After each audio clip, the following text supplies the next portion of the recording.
You're listening to the Fan2Fan Podcast, and on this episode, we're playing everyone's favorite game show, Final Cut. Here we go. Recorded in front of a live studio audience.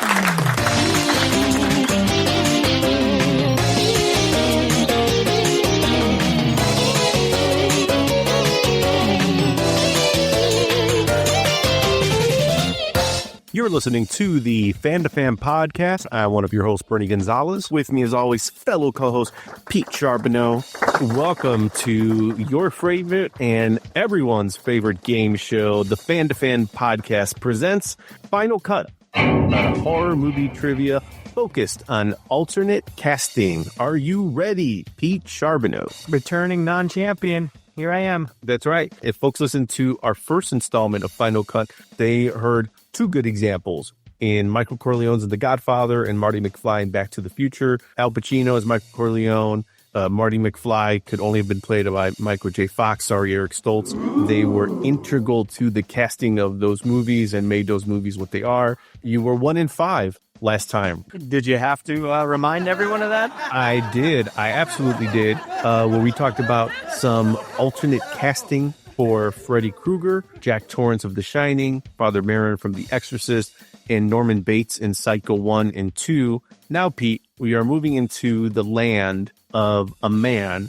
who we recognize regularly on the show, and I'm talking about John Carpenter, and we celebrate his entire catalog regularly on just about every episode. Let's cut away ever so quickly to the man himself, the master of horror, John Carpenter, during an interview with Mick Garris, and Carpenter talks about the importance of casting.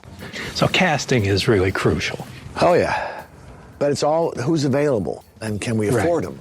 And do they want to do it? Exactly. Yeah. Do you face that often where you don't get your first, second, third choice? Always. Yeah. Yeah. And I shouldn't say that. No, I always get my first choice. Always. Can we get a national tour of the Coupe de Villes just for, the 5 people that would really embrace it?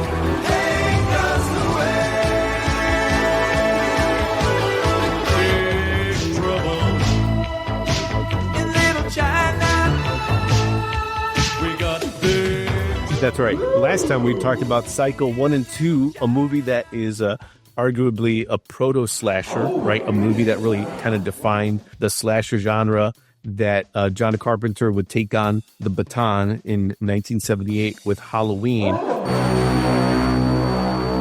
Halloween, the motion picture about the most terrifying night of the year, starring Donald Pleasance. I spent 8 years trying to reach him, and then another 7 trying to keep him locked up, because I realized that what was living behind that boy's eyes was purely and simply evil.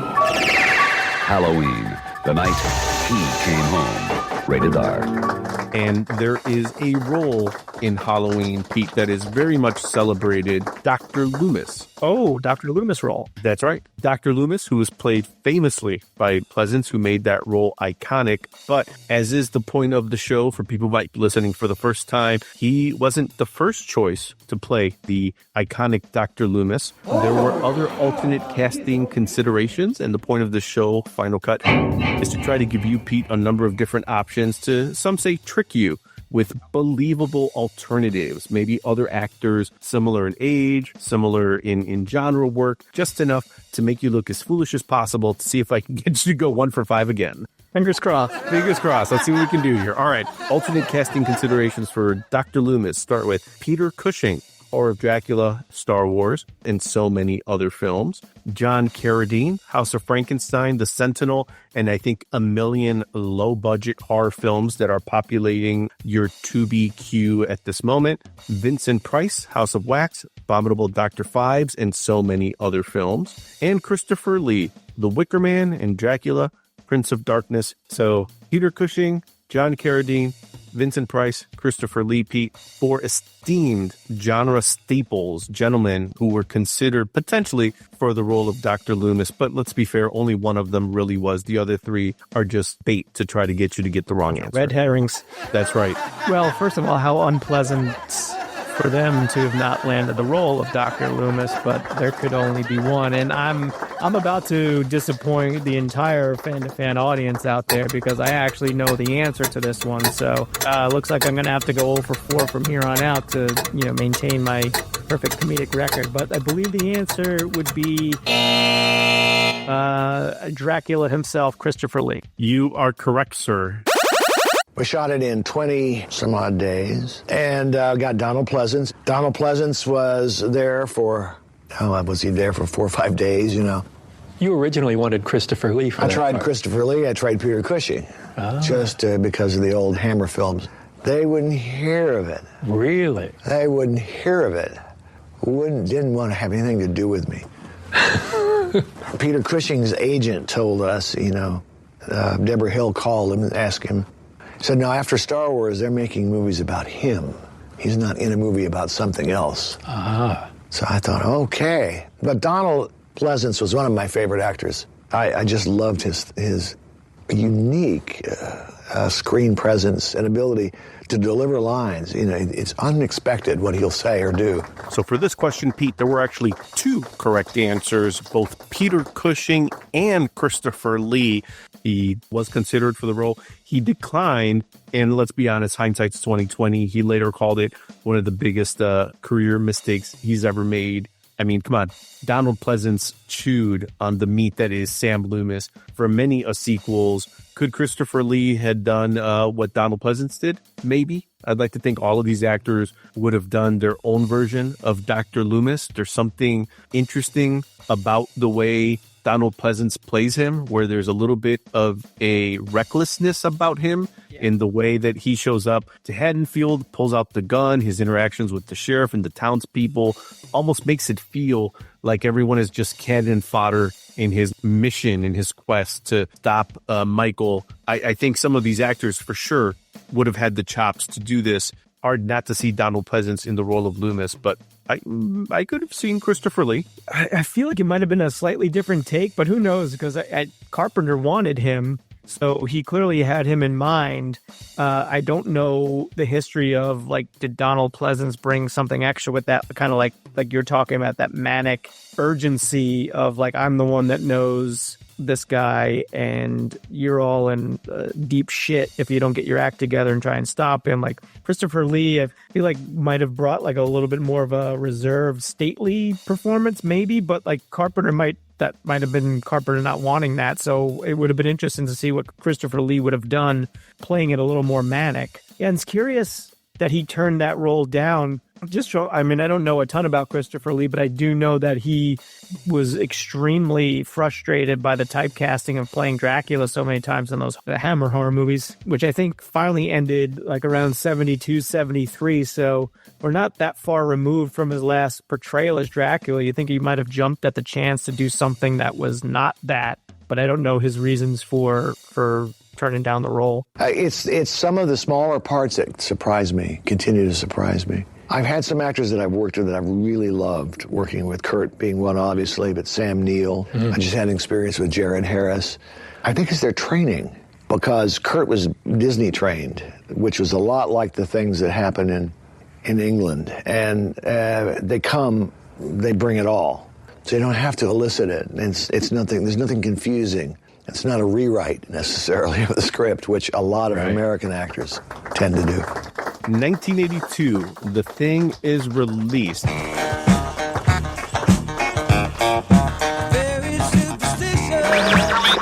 hit me? This is UN Mission. We need some help down here. Stop. Do you need us? We found something. John Carpenter's The Thing. Screenplay by Bill Lancaster. The Thing. The ultimate in alien terror.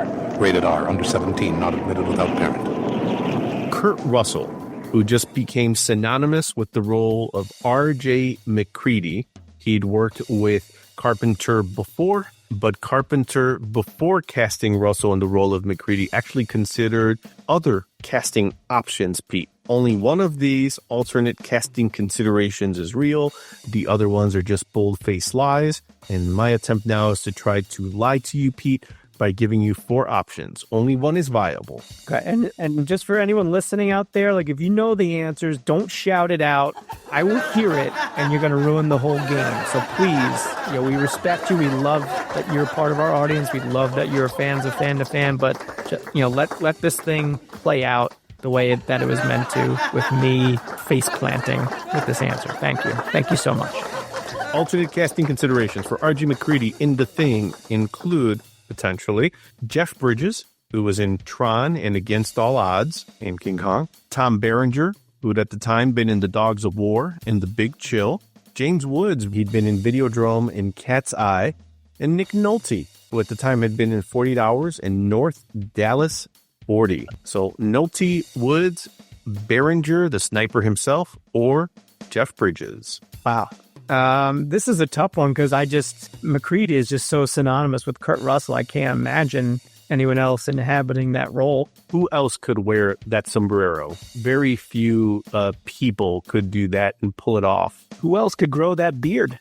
Who else could pour whiskey into a computer that obviously was screwing him over at chess? Very few. These are all probably the best questions that I've heard today. Easily. And you're on a game show, so you've heard a few. This is true. I've heard a lot. Another tough one. I'm going to guess Jeff Bridges just because I know what he looked like with a beard in King Kong. And so I know that he could grow one if called upon. You are scaling the Empire State Building, Pete. Jeff Bridges is correct. He was actually seriously weighed by Carpenter for the role of RJ MacReady, but ultimately he went with Kurt Russell, who, I think for that specific role kind of has a little icy charisma that really works out really well for RJ MacReady and what you need him to be in a plot that involves nowhere to go and you don't know who to trust. And he does such a good job of playing that role that hard to see that any of these other actors could have pulled off what Kurt Russell did. But yeah, Berenger, Bridges, Woods, Nick Nolte, serious consideration for some good actors. Absolutely. And it's interesting too. I have to rack my brain again, going back to that time period.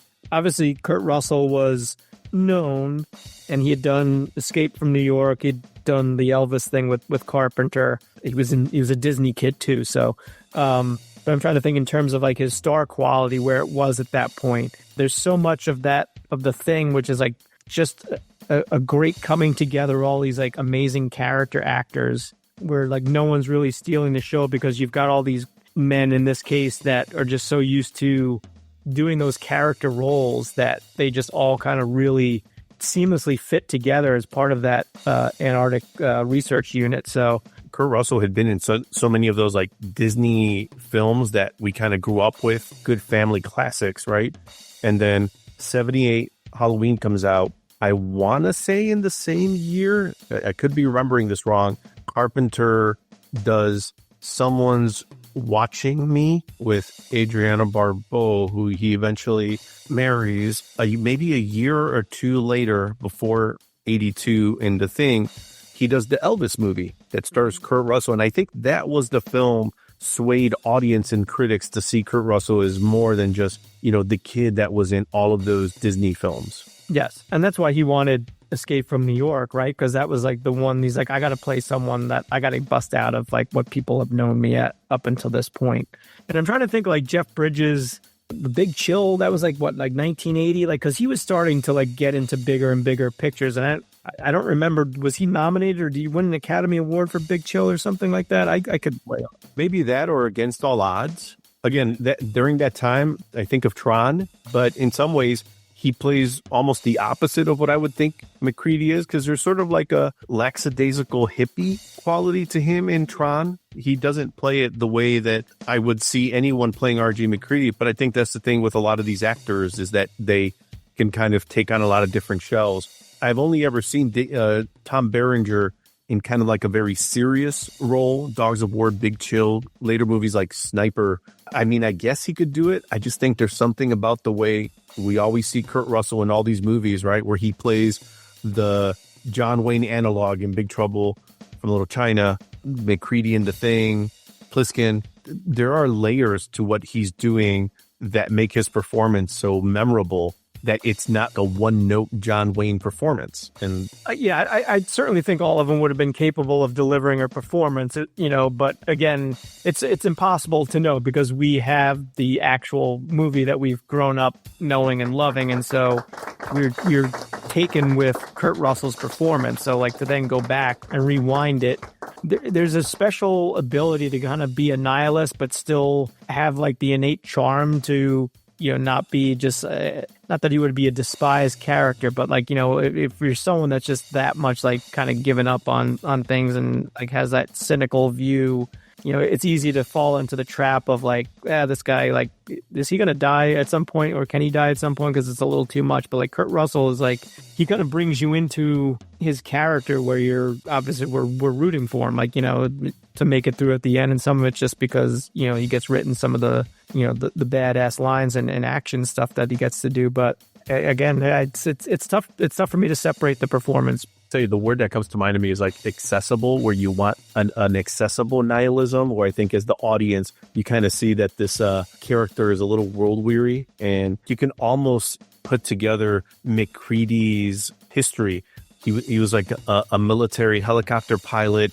Maybe something happened. There was an accident. He had a little bit too much to drink. He was willing to take on some dangerous missions, and he saw some crazy shit. It seems like there's a trauma in his past that has led him to being in this Antarctic station where he literally wants to be by virtue of his actions. This is kind of like has he self-sabotaged and he's done enough stuff in his career where you're going to be dishonorably discharged. Best we can do is salvage you. Like, we're going to kick you out of Antarctica so that at least you can like collect a paycheck. You don't burn yourself to the ground, man. Doesn't burn himself to the ground like Fuchs does. That's right. Yeah. But you got to be accessible to the audience, because the audience still has to believe in them to want them to get out of the situation. Because you're right. If not, you're just like, oh no, I want to see this character just burn up and fade away. I don't want him to be around because I'm not rooting for him. Yeah. And and he's not only is he isolated on the continent in this like, base in the middle of nowhere, but even his domicile is like away from everyone else. So he's like even taking it that step further of like, I want to be solitary and I want to be alone, and I'm going to go through this thing here, whether he's there voluntarily or he burned out and it's like, this is my chance, or I'd wanted to escape, whatever it is. Yeah, I like how you put that. There's something like accessible nihilism. It's like nihilism light. We both had a conversation one time, I remember, about no man being an island. We both vehemently disagree with that. We believe that some men are islands. Some men prefer to be islands. I know that a large part of John and I are like that. So for those that are wondering, I think at this point, if you're playing the John Carpenter drinking game, which is available at home and in your regular produce aisle, you can find the take-home version of that. The John Carpenter drinking game probably has made you incredibly inebriated tonight, because we've been talking a lot of Carpenter. We're going to go to 1980, Pete, to The Fog. Something is moving in the fog. Who's there? Something not quite human. Who is that? In Halloween, John Carpenter created a night of absolute fear. Now, he has conjured an evil so intense, not even the dawn can drive it away. The Fog, a study in unrelenting terror. Rated R. We've talked about Halloween. We talked about The Thing. Now let's go to Stevie Wayne, amazing DJ in the town of Bodega Bay, played by, of course, Adrienne Barbeau. But Pete, believe it or not, there were other actresses in mind. Alternate casting considerations for DJs: Stevie Wayne in 1980's The Fog, Jamie Lee Curtis, who was in Halloween and Prom Night, Jessica Lange, who had been in King Kong at the time, along with All That Jazz, Sissy Spacek, no stranger to the genre, who had been in Carrie, but also The Coal Miner's Daughter, and Jill Clayburgh, who had been in An Unmarried Woman and Starting Over.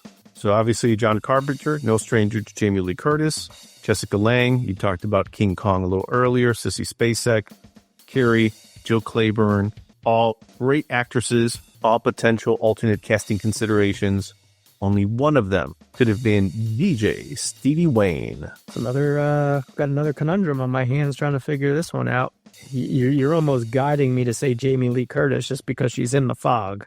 So I think that might be the little conundrum that would have created if she was hired to do that role and then plays the hitchhiking love interest to America's top sex symbol, Tom Atkins. That's right, Mr. Barrel Chest himself. That could make sense. I mean, you use the same logic for the Exorcist question in our previous Final Cut episode. Richard Burton, you're reading The Exorcist Legacy, learning all about the Exorcist movie and the lore behind the scenes of the making of the classic film.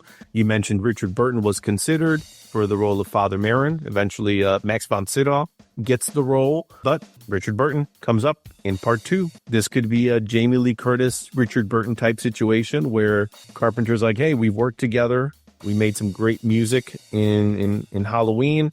Let's do it again, but maybe it doesn't work out. And then next thing you know, Adrienne Barbeau gets the role, or Lang, Spacek, Clayburgh. Because Jessica Lange kind of took off. King Kong was a bit of a goofy role for her, but then I feel like she quickly became quote unquote serious actors. I know the name, but I don't know a ton of Bill Clayburgh's career. Survey says, well, I'm sticking with Jamie Lee Curtis. I'm going with Curtis. Pete, not for a lack of trying, but unfortunately that is not correct. You should have continued scaling the Empire State Building with Jessica Lange, who was considered, but Carpenter cast his then wife. So were they married at the time? They were married at the time, yes. And I have to think that probably had nothing to do with this, because if you see Adrienne Barbeau, she's an amazing actress. She nails that role. She's absolutely. But I don't know if she studied DJs, but there's something very sensual about what she does in her role. You can just see her as almost and this may sound stupid, but almost like a sea siren. We're talking about a town that makes its life from boats and fishing, and you could almost see her as a calming voice to all the sailors that are out there doing their thing. She embodies that role really well. She does, and I feel like the character is doing that on purpose, because I feel like the character knows okay, small community, I'm a single mom, I've got to make ends meet. Here I am running this radio station out of a lighthouse, got bills to pay. So that's an affectation that she's putting on because she knows seaside community. It makes it feel like this is a small town where everyone kind of knows each other. But you can imagine if they run into each other at the supermarket, Stevie Wayne's not talking on air Stevie Wayne. So it gives that extra depth to her character, because we're having this sidebar conversation about something here that's movies 40, 50 years old at this point. There's something to it. There's layers there. Makes her character that much more fleshed out and much more real, and that's all a testament to Adrienne Barbeau's performance. I had worked with Adrienne Barbeau on Someone's Watching Me. She and I had been married, and I wanted to cast her in it. I'm not so sure I want you. You're just a voice on the phone. I think you'll see in all of John's films that he is attracted to strong women characters, and I know he's said in other interviews that he's a huge fan of Howard Hawks and the Hawksian woman. And so he wrote a heroine. He wrote a strong woman. Well, that's what I get for owning a station. And if you don't tell me why you call in about 15 seconds, I'm going to have to hang up on you. She's not being saved by someone else. She's doing the saving. Andy! Andy, get out of the house! Mrs. Culver's getting out of the house, please! On that note, Pete, that is the end of Final Cut, episode number 2. I hope you enjoyed yourself. I hope our studio audience enjoyed themselves and realized that the casting decisions made by these directors and producers make a difference, just like you, our fellow listeners, make a difference. So thank you for checking out Fan2Fan Podcast presents Final Cut. Final Cut, a Mark Goodson, Bill Todman production.